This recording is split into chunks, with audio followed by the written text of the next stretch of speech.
Praise the Lord. जय मसीह की प्रिय भाई बहनों, आप सभी को प्रभु यीशु मसीह के नाम से मैं बधाई देता हूं और ग्लोरी अपॉलोजेटिक्स में आप सभी का स्वागत है।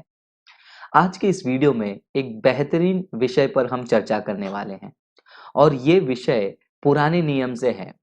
जब हम पुराने नियम को पढ़ते हैं, वहां पर परमेश्वर का भुजबल से और सामर्थ से भरा हुआ एक घटना को हम निर्गमन की किताब में हम पाते हैं।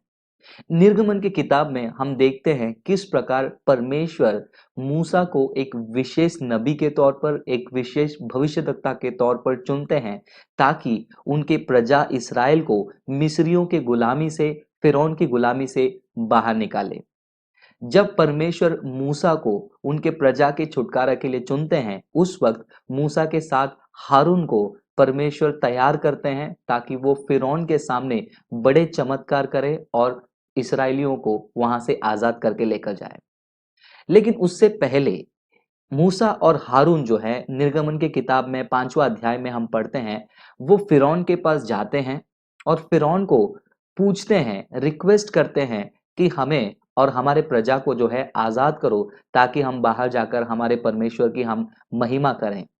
लेकिन फिरौन का जवाब क्या है, ये हम पढ़ सकते हैं निर्गमन की किताब में 5वां अध्याय में वचन 1 से लेकर 2 अगर कंटिन्यू आप करके पढ़ेंगे आपको पता चलेगा। वहां पर इसके पश्चात मूसा और हारून ने जाकर फिरौन से कहा, इसराइल का परमेश्वर यों कहता है कि मेरी प्रजा के लोगों को जाने दे कि वे जंगल में मेरे लिए पर्व करें। फिरौन ने कहा, यहोवा कौन है कि मैं उसका वचन मानकर इसराइलियों को जाने दूं? मैं यहोवा को नहीं जानता और मैं इसराइलियों को नहीं जाने दूंगा। तो यहाँ पर हम देख पा रहे हैं किस प्रकार फिरौन जो है अपने घमंड से और अपने अधिकार से वो ये कह रहा है कि कौन है तुम्हारा यहोवा, मैं नहीं जानता हूं और मैं इसराइल को जाने नहीं दूंगा। लेकिन परमेश्वर की योजना थी कि किसी भी प्रकार से इसराइलियों को उस मिस्र देश के गुलामी से आजाद करे और मूसा उसके लिए काम आए। काफी सारे बार बातें करने पर भी फिरौन मन नहीं फिराया, फिरौन उनको नहीं छोड़ा।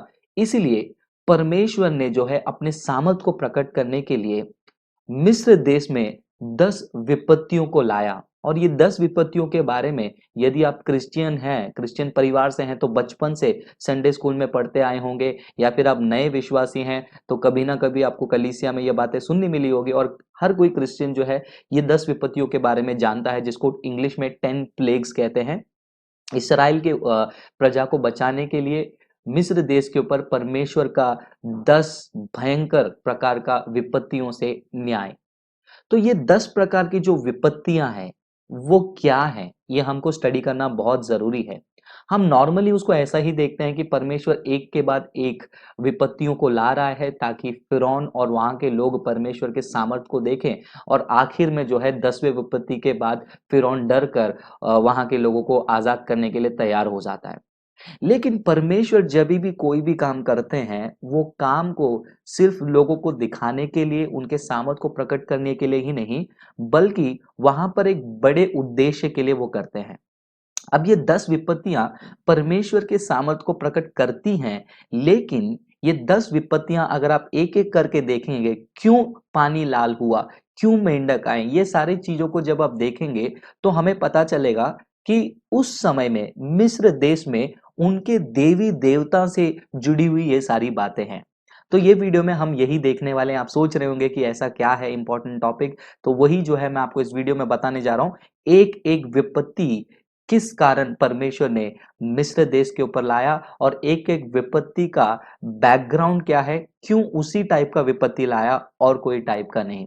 तो हम एक एक करके देखेंगे और अंत में आपको पता चलेगा कि परमेश्वर का हर एक कार्य में एक ऑब्जेक्टिव होता है, एक बैकग्राउंड होता है और एक उद्देश्य होता है। ऐसे ही सामर्थ को दिखाने के लिए, पावर को दिखाने के लिए हमारा परमेश्वर कुछ करता नहीं। तो चलिए पहला विपत्ति की ओर चलते हैं और देखते हैं ये क्या है और ये क्यों हुआ।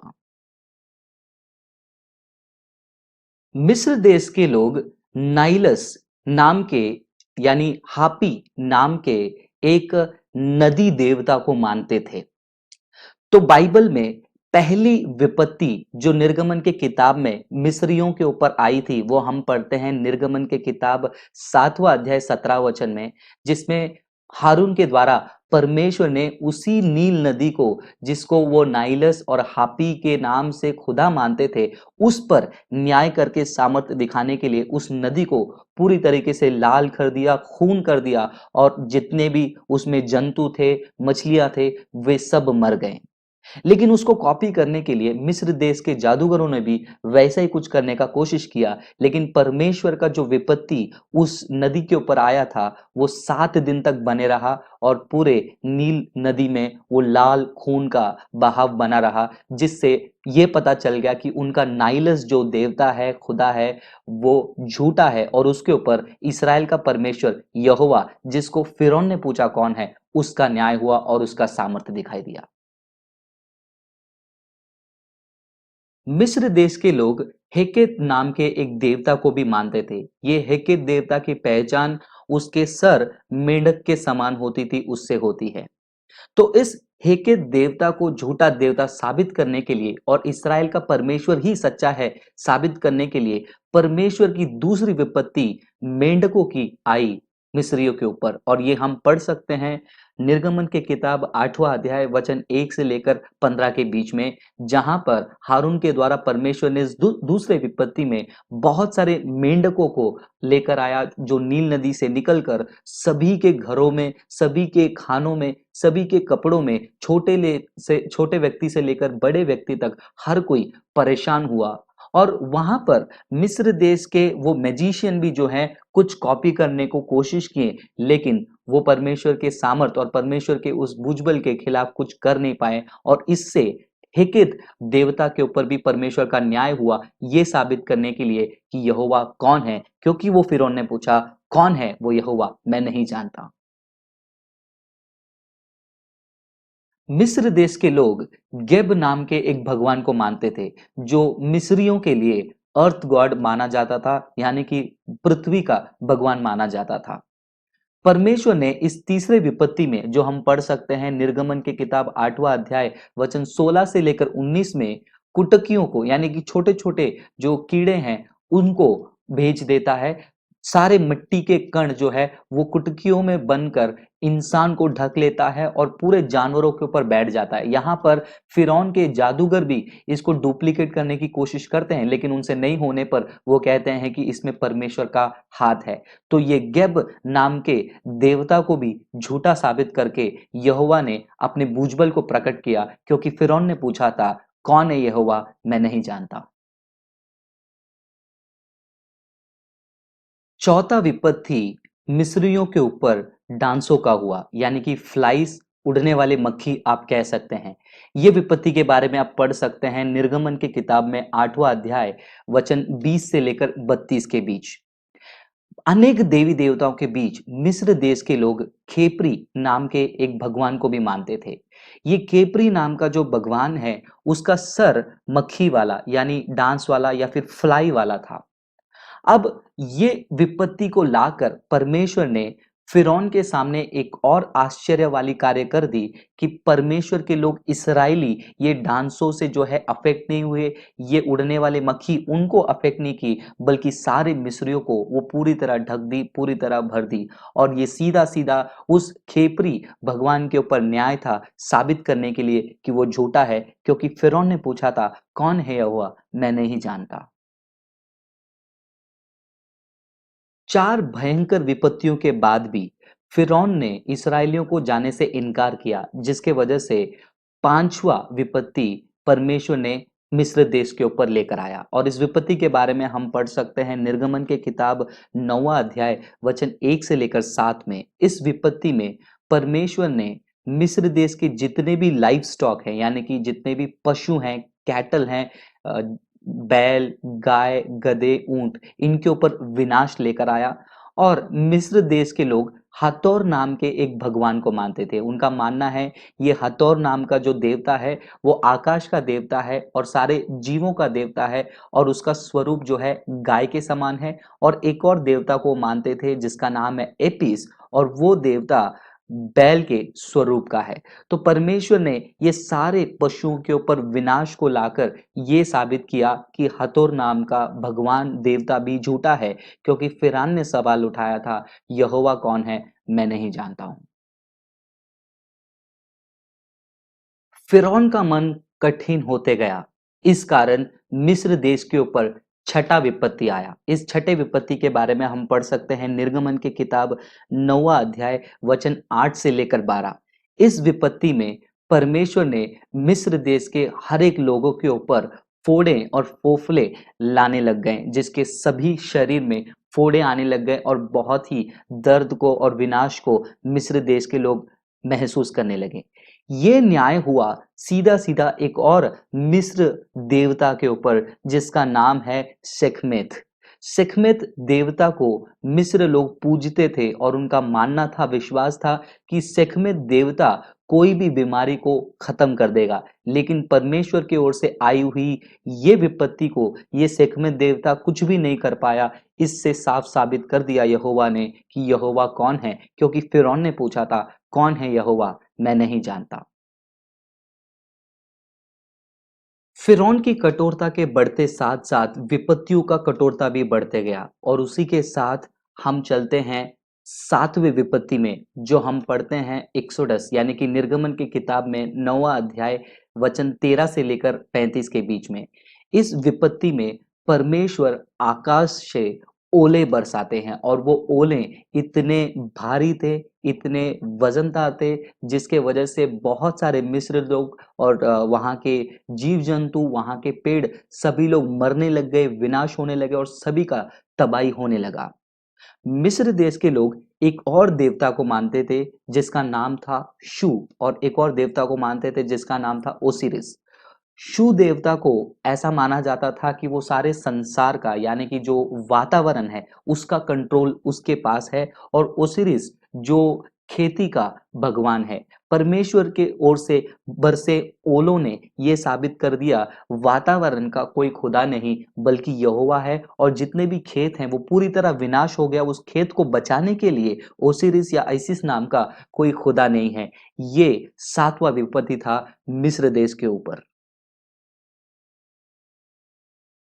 मिस्र देश के लोग सेरापिस नाम के एक भगवान को मानते थे। उनका विश्वास था कि सेरापिस ये भगवान जो है उनके जमीन को टिड्डियों से यानी कि लोकस्ट के अटैक से बचा कर रखेगा, उनके खेतों को और जमीन को खराब नहीं होने देगा। और यही है आठवां विपत्ति मिस्र देश के ऊपर, जब फिरौन ने लगातार इसराइली लोगों को जाने से मना कर दिया। ये हम पढ़ सकते हैं निर्गमन के किताब में 10वां अध्याय वचन 1 से लेकर 20, जहां पर परमेश्वर पूरे मिस्र देश में पूरे जमीनों पर टिड्डियों से भर देते हैं, और वहां पर टिड्डियों के कारण विनाश जो है मिस्र देशियों को देखना पड़ा, क्योंकि फिरौन ने पूछा, कौन है यहोवा, मैं नहीं जानता। नौवां विपत्ति मिस्र देश के ऊपर अंधकार का आया। पूरे मिस्र देश में अंधेरा छा गया। ये हम पढ़ सकते हैं निर्गमन के किताब में 10वां अध्याय में वचन 21 और 22 में। ये विपत्ति मिस्र देश के ऊपर इसीलिए आया क्योंकि मिस्र देश के लोग अतेन और अतुम या फिर अटेन या अतुम नाम के सूर्य देवता को मानते थे, और परमेश्वर के ये विपत्ति ने ये साबित किया कि यहोवा का सामर्थ उनके सृष्टि पर है, और अतेन और अतुम नाम का कोई भी भगवान नहीं है जो सूरज के ऊपर कंट्रोल करे, या फिर वो सूरज का भगवान हो या फिर रोशनी उसके काबू में हो। पूरे मिस्र देश में अंधकार छाया, और फिरौन को पता चला कि यहोवा कौन है, क्योंकि उसी ने सवाल पूछा था कि यहोवा कौन है, मैं नहीं जानता।